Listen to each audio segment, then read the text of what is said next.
as well this afternoon with the brilliant BT Sport score team, including 2 London derbies for you. Chelsea's clash with West Ham at Stamford Bridge and also Tottenham against Fulham today. Newcastle will try to respond to that heartbreak inflicted by Liverpool when they take on Palace at St James's, and tonight Villa face City and Erling Haaland, who will probably be fancying a third hat-trick in a row. Tomorrow, Arsenal, who haven't dropped a point yet, are up against Manchester United at Old Trafford.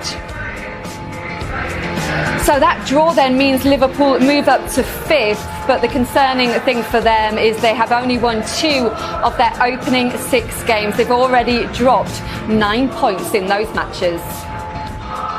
And for Everton, things looking a bit better. They're up to 14th in the table after 4 draws in a row, but that is a very good point in this derby. They, Wolves and Leicester, the only side still without a win this season. And if you love podcast honours, even in a thoroughly entertaining Merseyside derby here at Goodison Park, 0-0 it finished. Jordan Pickford refusing to let anything get past him today, but Alisson also excellent at the other end. Peter, Duncan and Rio with me. Does a draw feel about fair after that, Rio? Yeah, I would say so. I think Liverpool had the better, clearer chances, hit the woodwork 3 or 4 times over the course of the game. I think Liverpool would be frustrated at the end. I don't think they played particularly well. As Crouchy said, not great control of the game, what you usually expect with Liverpool, but they didn't have that luck in front of goal, and they unfortunately sometimes these days happen where you play against a goalkeeper when nothing's going to go past him, and Pickford today, 8 saves today, excellent form and some big moments. Yeah, he was brilliant. You know him so well. Why does he always seem to step up in these big games? He's a big game player, isn't he? He's obviously done it for England as well, so he's got that experience at that level. He was absolutely fantastic today, wasn't he? But I don't think it was just about Everton's goalkeeper today. I think Everton did very well, and Jordan was winning a part of that, and he made a lot of great saves, and he did keep them in the game at the right time. How good a performance was it from him, Peter? Well, I think he gets a lot of criticism, doesn't he? And for whatever reason, he's made big errors at times, but he's still a top-class goalkeeper. I think he proved it today. And for me, the way he's played today, especially, is the reason why he's England's number 1. Some of those saves were world-class. They really were. In a World Cup, this sort of performance is exactly what he needs. Yeah, it'd be one man outside of Liverpool would be rubbing his hands together thinking, continue this type of form, let's go off Southgate, because you need your goalkeeper. If you're going to do anything or win or have big performances in big games and results, you need your goalkeeper to be performing, because today they weren't. This was the one. This was the best one. I think some of them were straight at him and you'd expect him to make it, but that one was like so late in the game. Incredible save, that one, wasn't it? You thought at that point Liverpool were going to do it again late in the game, didn't you? You felt like the last 5-10 minutes they were applying pressure, and you just think like Salah had moments in that last 10 minutes where you thought, why couldn't you just do that in the first half? And it's another criticism that's going to be labelled at Liverpool is starting badly, because it just didn't look like they started well at all. This is the lowest points tally under Klopp since he's been here, so it tells you that things aren't firing on all cylinders at the moment. Yes, they've got a lot of injuries, but they've got to find a way of starting well, for one, but finishing games off. What's missing then? I think injuries play a big part. You can't go away from that factor. The midfield has been it's depleted of the starters. And Henderson went off in the week, again, hamstring injury as well. So that area of the pitch, he's not been able to put his first choice 3 in there. So that's a big part of it. But again, you've got to still be able to deal with that. And they've had injuries over the years in recent times, and they've dealt with it. But Salah not firing on all cylinders at the moment. Normally you have Salah or Mane been doing that, and obviously Mane's not here. Salah's not firing yet, and it is difficult. But again, they're a team that they're going to beat. And he made the decision to take both fullbacks off just before the hour. Do you think that was purely just because of the Champions League? No, I feel like that was pre-planned. It was on the 60th minute, and I felt like the way they took them both off at the same time, I felt like it was pre-planned, and Jurgen Klopp was looking towards the Champions League. Strange that, I thought. Yeah. Taking off 2 good players, didn't they, really? He puts Milner at right back. I thought, up against Anthony Gordon, I think when they made the changes, I think Liverpool went back a wee bit. They weren't as good as what they were. Obviously taking off Trent, who's a top player. So I was surprised with their changes, to be honest, Yeah, they needed Alisson, Liverpool, today to step up as well, and he certainly did that. It wasn't just Jordan Pickford who had a good game, Peter. Yeah, it was funny, because like with Jordan Pickford and Alisson, they're different characters. You can see, obviously, Alisson's so much calmer when he makes a save. He's not shouting and screaming, but With this one, I just think for both saves that he made, I think a lot of keepers go down a lot earlier than. Actually, are you waiting for him to go down there if you're? I don't think you can, because he stands. Even with this one, this takes 2 deflections. Most keepers go early, and it goes in. But the fact it's 2 deflections, he can still get there. He moves his feet because he's calm and he's unflappable. I think the first chance Mopai's got to finish that first time, hasn't he? Yeah. He comes back in there, it's right in his way. Just put it in there. We were screaming in here. It was a great save, but you've got to hit that first time in there. Yeah, I agree. How pleased are you with the Everton performances and the way you're seeing them improve week on week? Obviously, that first win still isn't there, but does it feel like it's just around the corner? Yeah, I think it does. I think there's Everton did well today. It was a good clean sheet. So yeah, it's something for Frank to keep on building on. I think they're a wee bit worried they're not scoring goals. They're not scoring as much goals as they should be.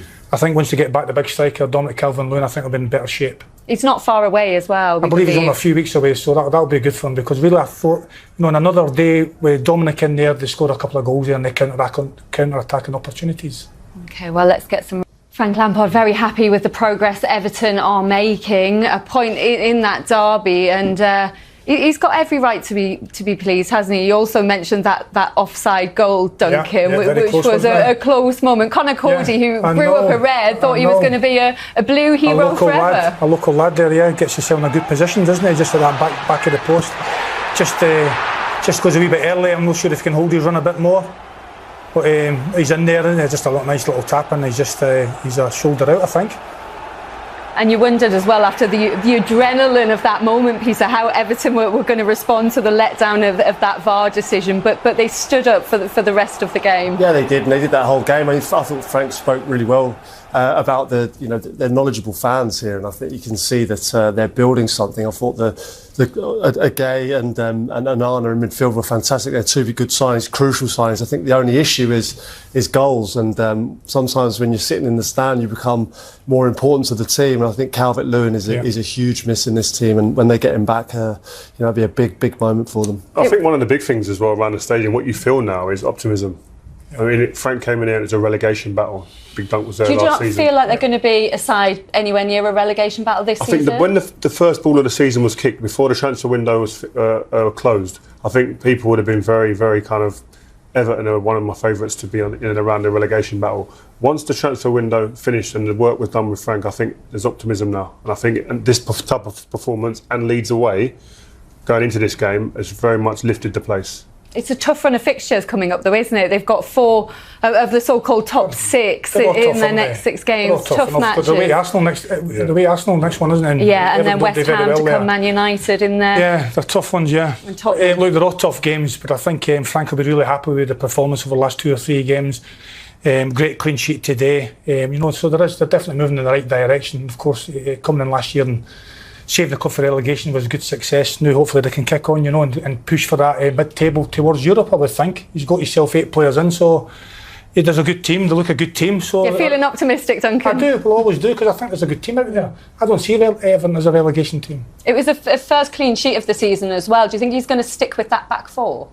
I think when your team is starting to improve, then you kind of stick with what you got. I don't think you can shuffle it back too much anyway, because you've got Mason Holgate and Ben Godfrey, the 2 other players that will be vying for them 2 centre-half positions. So at the moment, he's going to stay the same, I would say. But I think more importantly, he'll be looking and going to Dominic Calvert-Lewin and saying, when are you going to be fit? Get here quick, because these guys, yes, they're defending, but they're under pressure for long periods in the games, and there's only so much you can defend like that and keep teams out. When you've got a little bit more up front, then teams can't really go on the front. So Dominic Calvert-Lewin will give them that little edge up front, where teams might have to take a step back rather than being right up against them and putting that back 4 under immense pressure. What did you think of Nathan Patterson today, Duncan? I thought he did well. Yeah, good energy, good player going forward, really good. And he's a decent defender as well, isn't he? But I thought he gave Everton a bit of threat there down that side.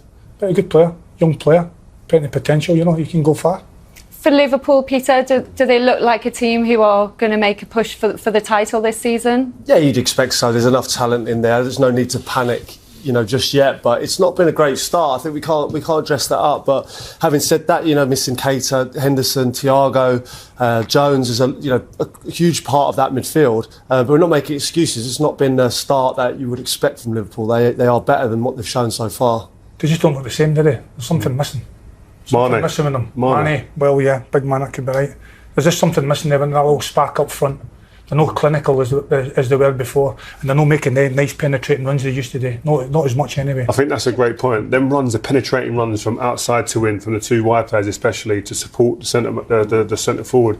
That's a big threat that they aren't actually doing as much, and the ball's not being played, or is it that they're not running as much in there? So they've got to work that out. There's a few things to work out, but the midfield area, I think, is a real critical area for them. Countless times as well, Mane's come up trumps in these types of games where it's been really tight, when they've been backs against the wall. He's really come missing up trumps. him. And yeah, I'd say they're missing him, but hindsight's a wonderful thing. Nunes will come good, I'm sure. Do you think they will be in a title race this season?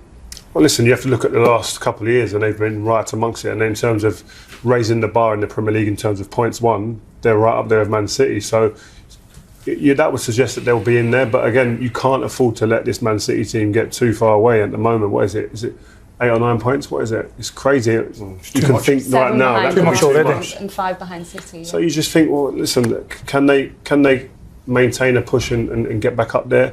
I think they will, but they need the injuries to come back and get some consistency in terms of personnel in that team. Yeah. What about you then, I don't Duncan? see it. Happy with?